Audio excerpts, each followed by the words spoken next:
Assalamualaikum warahmatullahi wabarakatuh.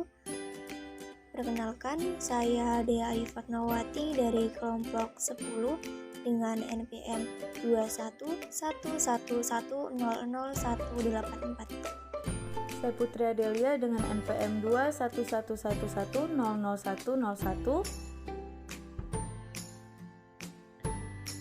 Di sini saya akan menyampaikan materi mengenai pengertian anak yatim. Anak yatim adalah anak yang ditinggalkan oleh ayah sebelum dia balik. Batas seorang anak yatim disebut yatim adalah ketika anak tersebut telah balik dan dewasa, menjadikannya kehilangan pelindung seakan-akan ia hidup sebatang kara dalam kesendirian. Di dalam ajaran Islam, mereka semua mendapat perhatian khusus melebihi anak-anak yang wajar yang masih memiliki kedua orang tua. Islam memerintahkan kaum muslimin untuk senantiasa memperhatikan nasib mereka, berbuat baik kepada mereka, mengurus dan mengasuh mereka sampai dewasa. Islam juga memberi nilai yang sangat istimewa bagi orang-orang yang benar-benar menjalankan perintah ini.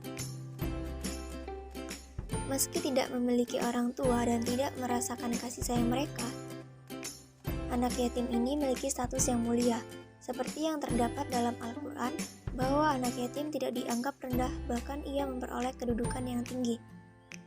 Dalam Quran Surat An-Nisa ayat 36.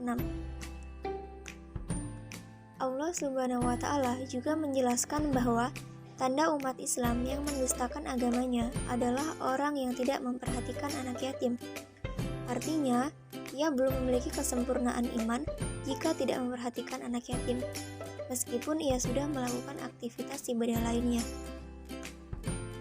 Oleh karena itu, anak yatim mendapat perhatian khusus melebihi anak-anak yang mempunyai orang tua.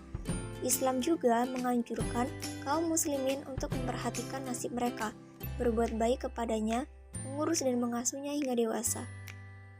Islam juga memberi nilai yang istimewa bagi orang-orang yang benar-benar menjalankan perintah ini, yaitu surga bagi orang-orang yang mengasuhnya, berwasiat agar anak yatim, serta Islam berwasiat agar anak yatim diperlakukan dengan baik dan diperingatkan ia agar tidak diperlakukan dengan buruk. Rasulullah Shallallahu Alaihi Wasallam bersabda, siapa saja umat Islam yang menanggung anak yatim dalam hal makan dan minumnya, Allah akan selalu mencukupinya, wajib atasnya surga, dan dosanya akan diampuni, kecuali dosa-dosa yang tidak diampuni seperti syirik. Sungguh mulianya balasan bagi pengasuh anak yatim, hingga Rasulullah Shallallahu Alaihi Wasallam bersabda, sebaik-baik rumah kaum muslimin adalah rumah yang di dalamnya ada anak yatim dan diasuh dengan baik. Dan seburuk-buruk rumah kaum muslimin adalah rumah yang di dalamnya ada anak yatim, namun diasuh dengan buruk. Kemudian beliau menunjukkan dengan jari tengah dan telunjuknya sambil bersabda, aku dan pengasuh anak yatim seperti ini di surga. Hadis riwayat Abu Dawud. Yang kedua, keutamaan menyantuni anak yatim.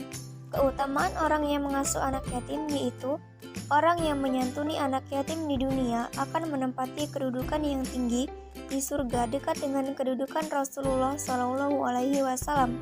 Arti menanggung anak yatim adalah mengurusi dan memperhatikan semua keperluan hidupnya, seperti nafkah, makanan minum, pakaian, mengasuh dan mendidiknya dengan pendidikan Islam yang benar. Yang ketiga, yang dimaksud dengan anak yatim adalah seorang anak yang ditinggal oleh ayahnya sebelum anak itu mencapai usia dewasa. Yang keempat, bagi orang yang menyantuni anak yatim dan harta orang itu sendiri atau harta anak yatim tersebut jika orang itu benar-benar yang mendapat kepercayaan untuk itu. Di sini saya akan mempresentasikan tentang ciri-ciri orang munafik. B. Ciri-ciri orang munafik. Yang pertama ada pengertian munafik. Jadi munafik adalah salah satu jenis sifat yang dilarang dalam agama Islam, bahkan terlepas dari narasi keagamaan. Sifat munafik bukanlah sifat yang pantas dimiliki oleh manusia dengan latar belakang kepercayaan apapun. Hal ini karena munafik adalah penyakit hati yang dapat merusak diri dan mencemari pribadi dalam hubungan antar sesama manusia. Munafik adalah orang yang menampakkan sesuatu yang sejalan dengan kebenaran di depan orang banyak, padahal kondisi batinnya atau perbuatan yang sebenarnya tidak demikian. Kepercayaan atau perbuatannya itu dalam Islam disebut nifaq. Dalam menjalani realita kehidupan, kaum munafik yang selalu berubah karakternya terutama dalam interaksi sesama manusia, yaitu dalam percakapan atau perbuatan mereka.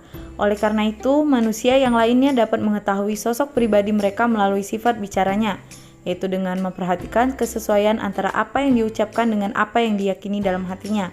Biasanya yang dilakukan karena seseorang memiliki suatu kepentingan yang ingin dicapai. Karakter seperti ini seringkali muncul dalam kehidupan masyarakat. 2. Ciri-ciri orang munafik. Jadi dari beberapa pengertian di atas dapat disimpulkan bahwa munafik adalah suatu penyakit rohani atau batin yang bersifat tak nampak. Oleh karena itu, yang dapat diketahui hanyalah penjelmaan dari batin tersebut dalam bentuk sikap dan tingkah laku sehari-hari. Di dalam Al-Quran beberapa ayat yang mengemukakan ciri-ciri orang munafik tersebut, baik ciri fisik maupun non-fisik. Begitu juga dalam hadis Nabi Muhammad SAW mengutip dari Nasrun Harun dalam kajian tematik Al-Quran tentang ketuhanan.